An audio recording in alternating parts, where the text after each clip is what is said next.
dans l'ordre. Oui, alors, pour répondre à votre question, depuis Vigipirate, depuis 1995, les premières, les accès ont été considérablement durcis dans les installations nucléaires de base que nous connaissons.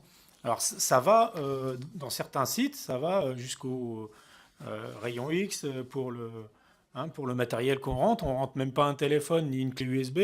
Enfin, vous voyez quand même jusqu'où ça peut aller, quoi. Les salariés, eux, ressentent le contexte sécuritaire, quand même, ils le ressentent.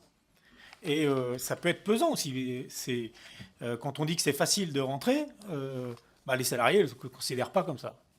Voilà, avant, les sites, on rentrait en voiture, on rentre plus en voiture, on a des bus, on perd un quart d'heure pour faire le tour en bus parce que on n'a plus son moyen. Mais voilà, le site fait 300 hectares, ils le sentent bien. Il y a des endroits, il y a des contrôles biométriques pour accéder dans les endroits où il y a de la matière. On a en plus une zone protégée dedans. Donc, est-ce que c'est facile? Bon. En tout cas, les salariés le ressentent. Est-ce qu'on peut aller plus loin? Franchement, les salariés, il faut que ça soit proportionné. On ne peut pas les contraintes au niveau de leur liberté sans que tôt ou tard, ils finissent par en souffrir, quoi. Alors, il faut faire un peu attention. Parce que pour le moment, ils sont loyaux. Ils ont besoin d'être valorisés, d'avoir du sens de travail. Il y a une pression aussi sur les coûts des effectifs. Donc, la question de la gestion prévisionnelle des emplois, elle se pose.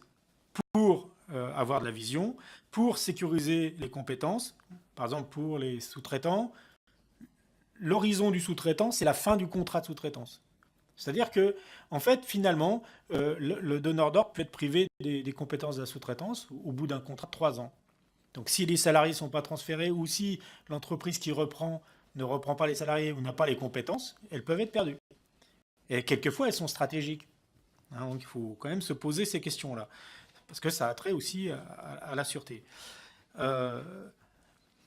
Bien entendu, le transfert, ça demande une GPEC. Donc dans nos préconisations, on demande une GPEC de filière, qui peut être aussi peut-être de bassin, mais qui englobe donneurs d'ordre sous-traitants. On ne peut plus maintenant garder la frontière en ayant des gestions prévisionnelles qui ne pèsent que sur les donneurs d'ordre.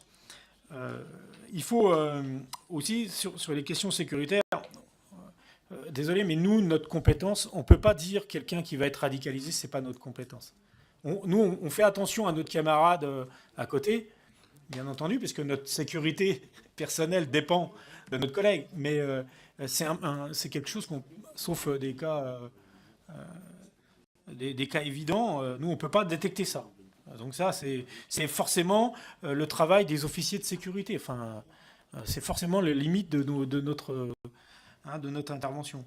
Nous, on est pour renforcer le dialogue social, parce que le dialogue social, c'est vrai qu'on en a parlé tout à l'heure. Vraiment, je vous demande de faire court, 2 minutes chacun, on conclut, parce qu'on devrait déjà avoir fini là. J'ai juste fini. Donc, renforcer le dialogue social, c'est effectivement revoir les questions autour des CHSCT. Dans le cadre des ordonnances, c'est compliqué. Améliorer la gouvernance. Des conseils, on n'en a pas parlé, mais dans les conseils d'administration, là, c'est dans les EPIC que ça existe déjà, mais ça n'existe pas chez les sous-traitants. Il faut aussi voir cet aspect-là. Et puis avoir une approche rationnelle de la future PPE et la place du nucléaire.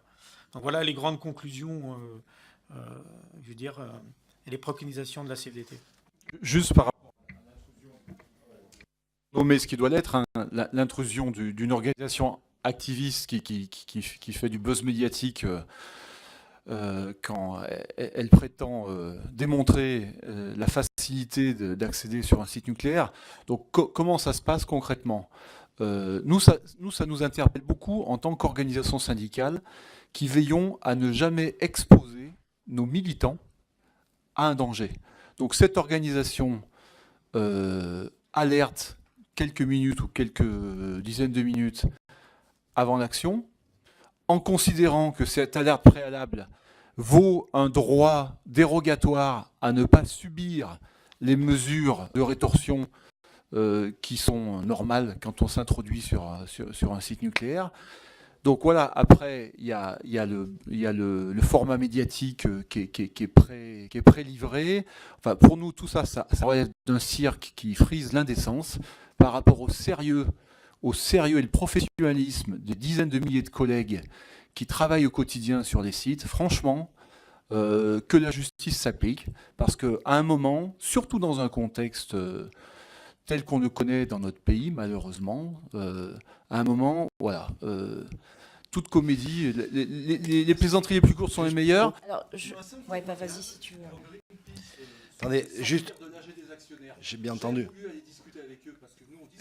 Vous n'avez plus le micro là, donc vous n'êtes pas enregistré. Ces gens-là sont d'une fermeture intellectuelle terrible. Ils refusent la simple discussion. Pas le sujet, Donc monsieur. voilà, vous avez fait allusion à ça. Donc pour nous, Je veux juste vous on dit indiquer, ce qu'on en pense, bien sûr, parce et vous que faites bien de dire ce que vous en voilà, pensez. ce cirque Et vous avez fait une doit réponse. être remis à sa place. Vous avez fait une réponse écrite qui sera bien entendu utilisée comme il se doit. Je voudrais juste vous dire que sur ce sujet très précis, nous sommes allés très loin dans les personnes auditionnées par la commission d'enquête, qu'il s'agisse des forces de gendarmerie, des forces spéciales, évidemment de celles et ceux qui se sont rendus, qui ont pris la responsabilité de cette intrusion. Et donc nous avons et nous disposons des enregistrements, de l'horaire de ces enregistrements. Et aujourd'hui, on peut dire de manière tout à fait officielle, c'est pas nous qui le disons d'ailleurs, ce sont des autorités qui ont une autre, une autre légitimité que bien entendu ils n'avaient pas prévenu avant, contrairement à ce qui peut être dit, mais c'est presque accessoire. Et l'essentiel étant de retenir que vous condamnez fermement ce genre de pratique. Pour la CGT, et puis ensuite on va. Mais je vous demanderai